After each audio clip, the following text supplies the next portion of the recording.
What's going on, Los Angeles? Welcome to the Rams Skinny here on the LA Football Network, live on the Mighty 1090 ESPN Radio. Thank you, as always, for making us a part of your day. We are 1 week past the NFL draft, or I guess it ended Saturday, so we're close to 1 week. We're 1 week past the first round and simultaneously the second round and third round, day 2, I should say. So we are not quite moving fully past the draft yet. We're going to talk some undrafted free agents because you never know. There's some gems always in these UDFA classes that no one knows about. So we'll give you some insight into some of these players and what they can mean for this Rams team. Joining me as always, the better half of this show, Mr. Ryan Skinny T. Anderson. Brother, how you doing today on Friday? Oh, I'm doing good, man. Friday's the end of the week, and that's always exciting. Yeah, Friday. Yeah, I mean, I don't know what else to say. It's Friday. So that was nothing statement ever. Yeah, I was like, can I say something analytical? I guess what I should say is I'm looking forward to this Friday. I gotta say. There we go. Okay, you got it. You made it to Friday. Yeah. Everyone out there listening made it to Friday. Hope everyone had a great week. But the weekend is upon us, so looking forward to that. It's a weird. Is it like rainy down by you right now? Yeah, I tried to have my coffee on my deck this morning, and there was little sprinkles, so I headed back inside. It's like a weird, misty, foggy rain day. So, my daughter's sick. She's had a fever for a few days. My wife actually is heading out to go to a concert for the weekend. So I'm home alone with the 4-year-old, with the sick 4-year-old trying to record. Hopefully, we'll see if she makes a guest appearance here at some point. But anyway. Show is always brought to you by our friends at BetOnline. Head to betonline.ag today. Use our promo code BELIEVE. That's BLEAV. Gets you a 50% welcome bonus on your first deposit. Hope people maybe have won some money over the draft, or maybe you've been betting on the NHL or NBA playoffs or baseball. They got it all over at betonline.ag. Make sure to use that promo code BELIEVE, BLEAV. Make sure to tell them the guys at the Rams Skinny sent you. All right, 16 undrafted free agents, a little less than last year. Last year was like 105. So a little less, but still a nice heavy boatload when you consider 10 draft picks, 16 UDFAs. That's, I'm not a mathematician, but 26 added players to this roster.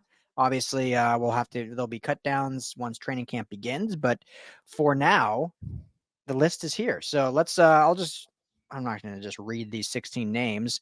But I'll just say this: 3 receivers added, 3 defensive backs, or I guess you could say 4, 1 corner and 3 listed as DBs, and a safety. So 5 defensive backs, I guess.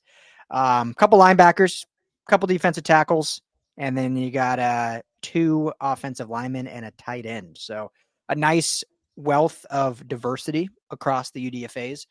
How do you want to do this? Do you want to go kind of player by player? Or is there like one specifically that stood out to you that maybe you've been able to dive into? You want to talk about? Yeah, I think we should just talk about the guys that we think will have the chance of actually making this 53-man roster, I suppose. Yeah. I always get excited about this list just because there are people that you never dig into. You don't come across these guys on lists, so it's just a brand new slate of names, guys to get to know. And unfortunately, not all of them are going to stick around for the long haul. Maybe end up on the practice squad. But the Rams have done a pretty good job of finding some UDFAs that end up contributing at least to their rosters. I think Greg Gaines a UDFA. No, Greg Gaines was a 4th round pick. No. But we can pretend. Yeah, sure. Great impact. Yeah, I think the name that jumps off right away is Drake Stoops. I think everybody's super excited about the Stoops making it onto the roster. Stoop kid's going to leave his stoop. Yeah. Obviously the famous name Bob Stoops is his dad, a great coach at Oklahoma.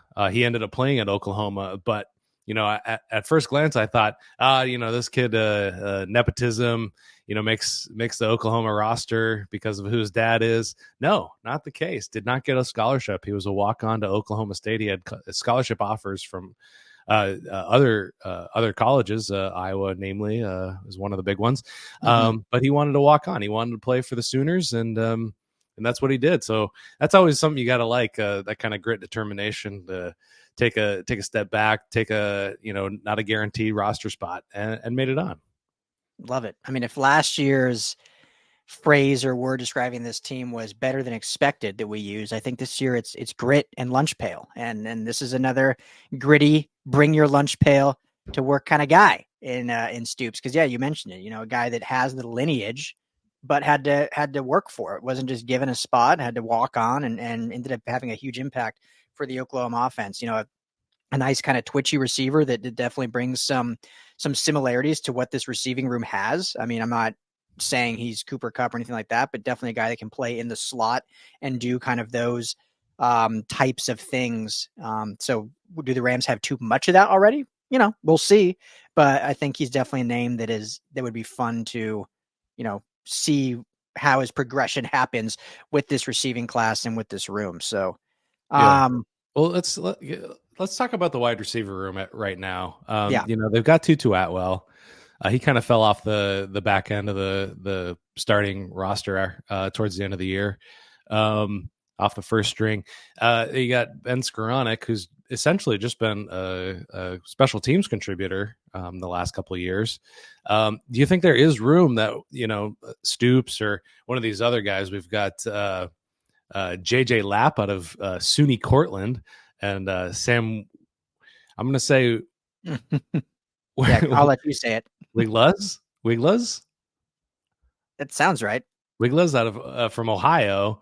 He actually he made the Ohio State roster, but then transferred to the Bobcats for his last 2 seasons. Fun fact about Wiglaz, sorry to cut you off, his 2 favorite pro athletes, LeBron James and Cooper Kupp. So he came to the right place, come to LA. Yeah. If you want to learn, as we saw with Puka Nacua, who just kind of became Cooper Kupp's shadow in his rookie season. If you stick with learning from that guy, you do yourself some favors. So do you think there's a chance that they move on, the Rams move on from specifically Tutu Atwell before his rookie deal is over? We saw that happen with Van Jefferson and Cam Akers last season. Yeah, it's a great question. I'm glad you wrapped the room in general, because this room is interesting because, a lot of fans I hear, and, I'm not saying they're wrong, but I think the perception from them, because of how great Puka Nacua was last year and because of, Cooper Kupp being Cooper Kupp, that this is like a top receiving room in football. To me, after Puka Nacua and Cooper Kupp, I mean, it's a pretty immense drop off. I love Demarcus Robinson. Obviously, he became much more involved last year towards the end of the season, and he's a great red zone threat. I mean, but when you just look at a receiving room as a totality, I mean, there's a lot to be desired. And I'm not saying that it can't improve. Obviously, going into last year, we didn't know Puka Nacua was going to be Puka Nacua. So, I mean, that there can be that next guy. Like, is that going to be, Jordan Whittington, who they drafted in the 6th round out of Texas? Like, you never know. Puka Nacua was a 5th round pick, but as of right now, May 3rd, it's hard to say this is like one of the top rooms in football. And to answer your question, after those top 2 spots, I think it's wide open. I mean, Demarcus Robinson obviously signed a 1-year deal, but I don't think he's necessarily, guaranteed that wide receiver 3 spot. I think right now that's where we'd put him. Tutu Atwell, as you mentioned, like, looked a lot more involved beginning of last year and then really tapered off, and we still haven't seen him live up to the hype of that 2nd round pick. Benny Sko has become more of a relegated to special teams and, just in situations. And then the rest is, they have Tyler Johnson back and then these 4 rookies. And so I think it's really, it's wide open after those first 2 guys. And we're going to need to see a lot in order for this room to really show me that they are one of the better rooms, because unfortunately, hate to say it, but they're 1 injury away from being not a good room. I mean, and they were still, and I know everyone will freak out because Puka Nacua played 4 or 5 games without Cooper Kupp, and obviously they did okay.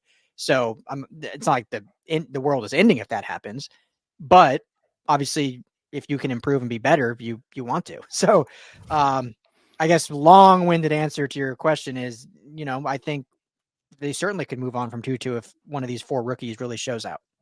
Yeah. And, going back to those UDFAs, Stoops specifically had almost 1,000 yards receiving last year, 84 receptions, 10 touchdowns. First team all Big 12. The Big 12 isn't what it used to be, but that's impressive numbers for a guy that's 5'9", 185 pounds.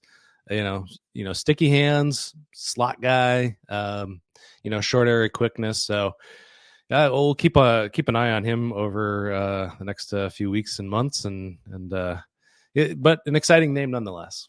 Yeah, and Wigla isn't a very big guy either. So they kind of, at least on the UDFA front, definitely went with they're more. And JJ Lapp, I don't believe is either. I think he's 6 foot, but he's only like 180, 185. So, Jordan Whittington is a bigger guy who they drafted, but definitely on the UDFAs went with their kind of slot archetype that they kind of have built the roster with in terms of receiving type. So McVay definitely has a type. That's kind of always what they've been, right? I mean, you look back to all his receiving classes, or not even classes, but just their starting guys. I mean, Bobby Trees, Cooper Kupp. I mean, all these guys are very similar body types and builds. Tutu Atwell is kind of the one outlier in terms of smallness. And then I guess Demarcus Robinson is their bigger guy, but they've never really had that like Calvin Johnson type, which, that's a bad name because there's only one Calvin Johnson, but like that type of 6'4", 215 type receiver. So can Jordan Whittington become that? I mean, we'll see. He showed flashes at Texas. We talked about it a little bit last show. Averaging 12, 13 yards per reception as a big body guy, but obviously didn't have like 1,000-yard seasons. So we'll see it at the pro level. Yeah. So any guys on the offense, any other offensive standouts we have here? We got a couple of offensive linemen. Again, this is defense heavy, kind of like the draft. Yeah. They did, what'd they do? 5, 6, 8. Well, I guess is it even, or is my math just terrible? 7 or 8. I got 6 offense and then I guess 10 defense. Thank you. Yeah, I don't know where I got 8. I'm like looking at it right now. 6 offense. Yes. 3 receivers, a tight end, and 2 offensive linemen. I think, I want to mention Justin Dadich just because, we covered him at USC. A lot of experience for this guy. Enrolled at SC in 2018. So with that extra COVID year, basically was in college for 6 years and played all over the offensive line. So I think, as a UDFA, there's never a high expectation, but this is a dude that's played at a top program in USC a lot of games. I mean, started every game last year, started every game the year before that as a guard, before going to center this year, has played tackle some. So, I mean, he's played all over the offensive line and played a lot. So you get a guy that you didn't have to use draft capital for that has started just down the road against premier programs. I mean, started against Notre Dame, started against Washington and Oregon and Utah, and, played in big time games and big time moments. So, I love that pickup. You got to keep him home. He's a great guy. I've met him, a couple times, obviously in media availability and stuff. And he was a great leader on the offensive line. So, anytime you can get a guy with that kind of experience that, again, there's no expectation for him. He's a UDFA, but I mean, I think he's going to surprise people and make this roster. Of all the guys on this roster, I think he has a really good shot because we talked about it, right? The offensive line they invested heavily in the starting 5. It looks great. The depth after that I'm not saying it's bad depth, but it's really wide open. I mean, it's anyone's game. It's not like they have 3 to 5 guys slotted as like, okay, these are the backups. Like really it's anyone's game. And I think Dadich can be that because of the experience, but also because of the versatility that he's played every spot along the offensive line. And clearly the Rams have shown that they value that in an offensive lineman that can play all over. I mean, just this year, they're moving their draft pick from guard to center. So it's definitely something that they value. Yeah, you gotta love that kind of high level experience, that much experience. He's probably gonna be getting his AARP card here at some point soon after playing that many years, 6 seasons in college. It's funny to look at some of these ages of these. You got the COVID plus transfer years. Yeah, I mean, some of the draft class is super old, including this one for the Rams. The only other note, we've got Blake Larson out of Augustana. Any guesses where Augustana University is? Oh, I should know. Georgia? No, close. That's a good guess. Not close though. It's South Dakota is where it is. South Dakota. I would not have guessed that. Okay. Hard to find information on Augustana Vikings football, but Blake Larson, 6'7", 300 pounds. Good body. From South Dakota, that's a good farming Swedish kind of vibe from that. Yeah. So sign me up. Appeals to guys like us. So and he was a Viking, so very fitting. Yeah, exactly. Swedish farmer that was a Viking. I mean, that's about as South Dakota as you can get right there. Midwest. Yeah, 100%. North Midwest. So. Definitely rooting for that guy. Switching over to defense, you got any highlights off the top of your head for the defense? I'm not. I don't even know if I want to try this guy's name. Maybe you've. I've been practicing it. I know the guy. Julie, go ahead. All right, I gotta look at it so I can say it phonetically. This is what I've learned about the names of the Polynesian sort. Tuli Latuli Gasanoa. Oh, that's okay. That sounds easier than Latuli Gasanova. Noah. Gasanoa, yeah. Tuli Latuli Gasanoa. Okay, love that. But no, I mean, big guy that add another defensive line. I think what stands out is he was Washington's Defensive Player of the Year 3 years in a row. So. Greg Gaines came from Washington. They had success with Greg Gaines. We've seen other guys play that position. I'm drawing a blank on his name now. Right before Greg Gaines, he was drafted to Tampa. Big dude who was drafted in the first round, like 8th overall. I'll remember later, but he's had a great career so far. And so now this guy goes undrafted, but he was their Defensive Player of the Year on a national title contending team.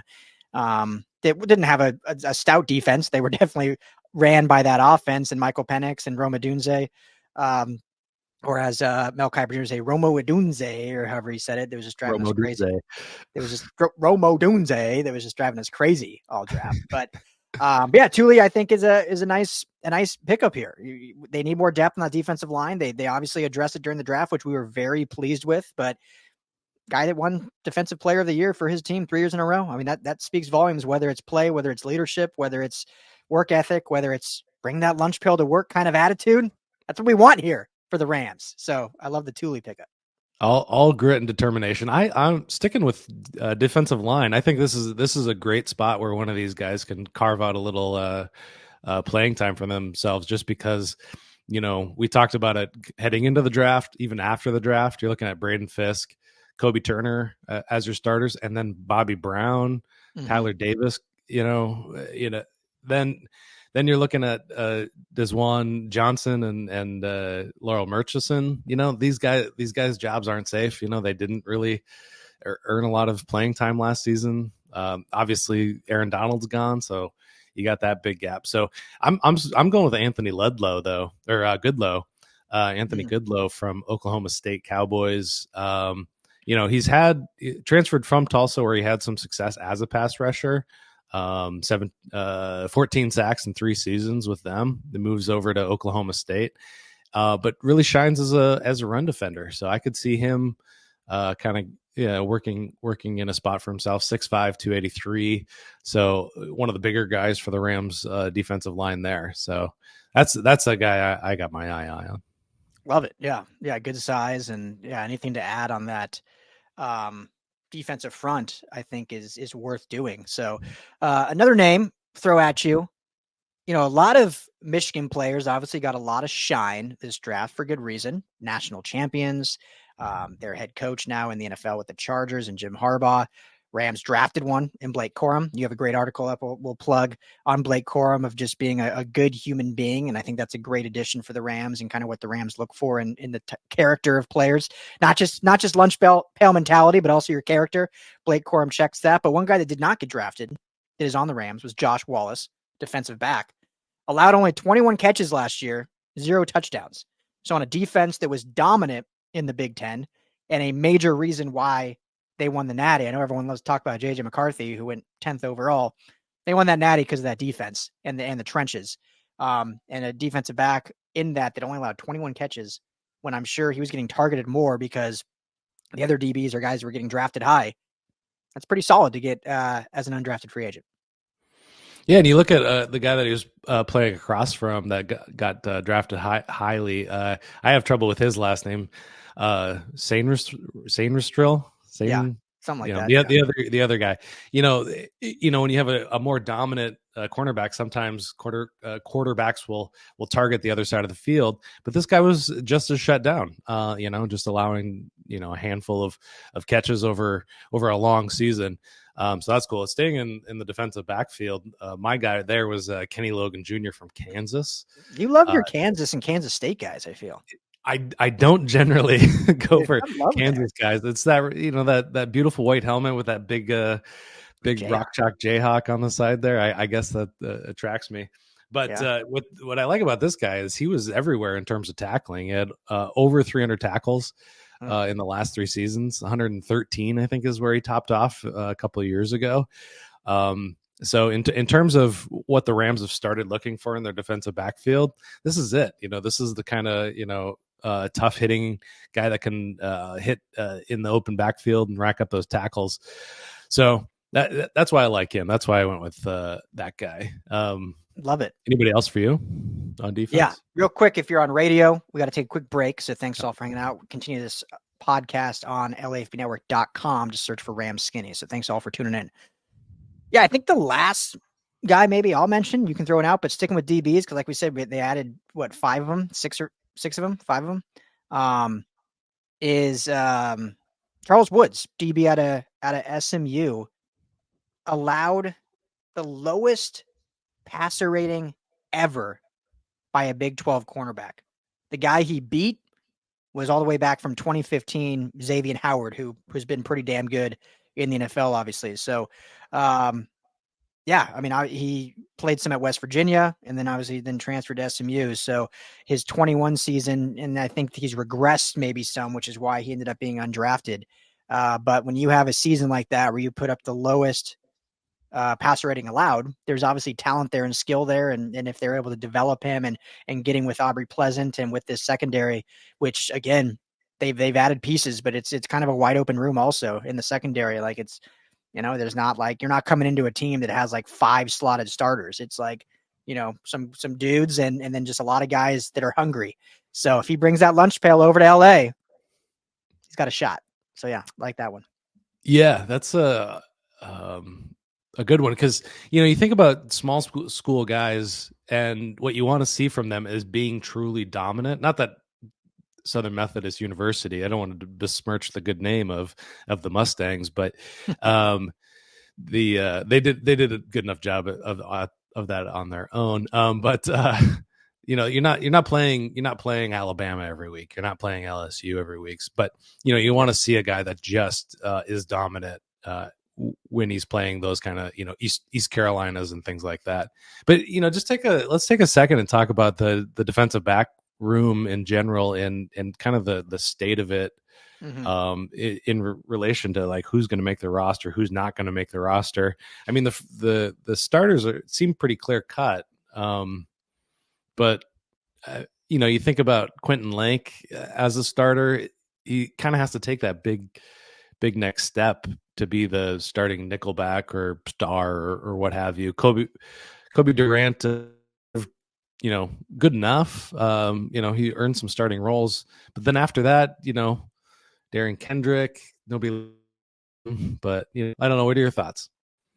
Yeah, it's obviously a room that we've talked about a lot, and last year was probably the weaker spot of the defense. Anytime you have Aaron Donald, that's always going to be your strength, and Ernest Jones, obviously, in the linebacking room is great too. So. I think right now, like you mentioned it, you got Tre'Davious White and Darius Williams are your 2 starting outside corners. Cam Curl and Russ Yeast are probably your 2 starting safety. Although we talked about on draft day, I think Cameron Kinchins will have an absolute shot at earning that starting role next to Curl. So we got the 2 Cams in the back potentially. And then Quentin Lake probably as your kind of nickel star money, kind of all over rangy type player. And then after that, it's pretty wide open, but it's a deep room when you look at just number of bodies. You mentioned Cobie Durant, Derion Kendrick, Jason Taylor. We mentioned all these undrafted free agents they just added with 5 more coming in. And so, there's a lot of opportunity here, but also, unfortunately, probably a few of these guys are not going to be on this roster just because of sheer numbers. Like how many, when you look at defensive back period, so corners and safeties, what do you think they keep 10?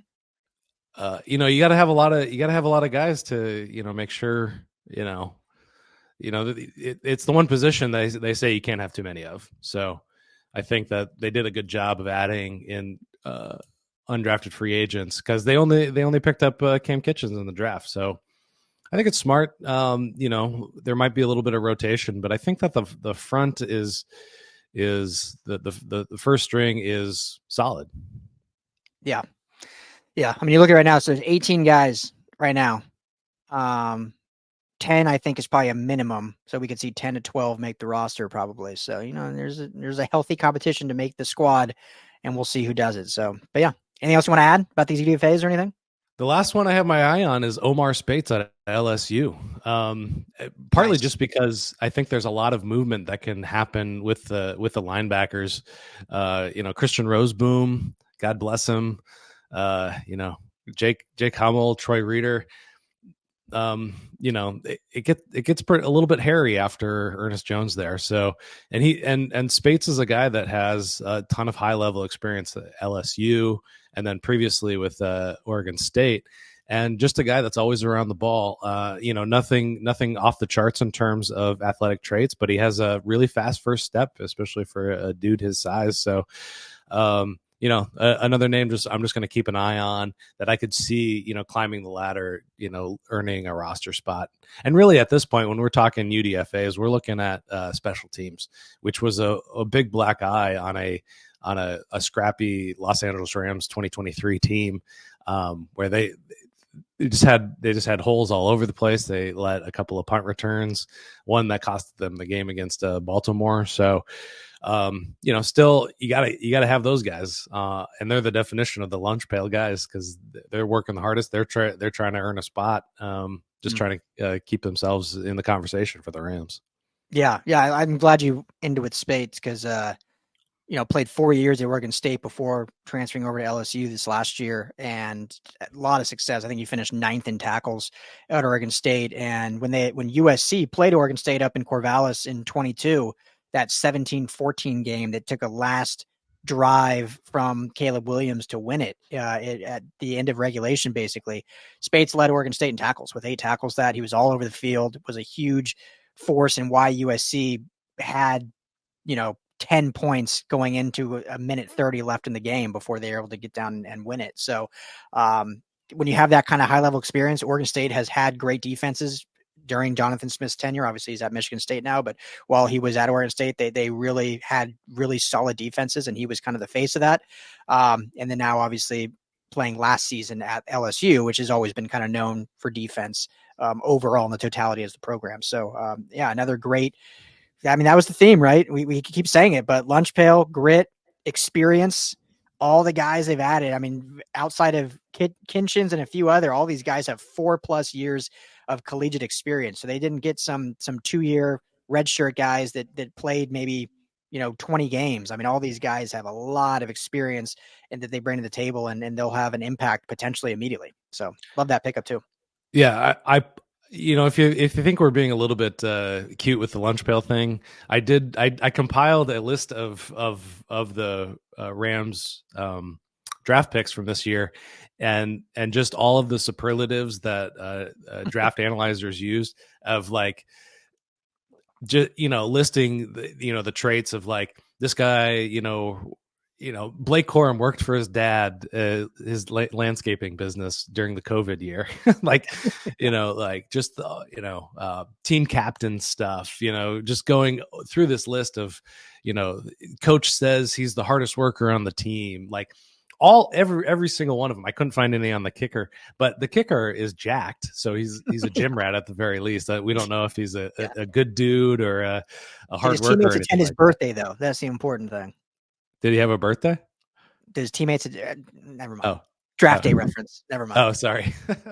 I gotta watch that movie. Unbelievable. We'll talk about that offline.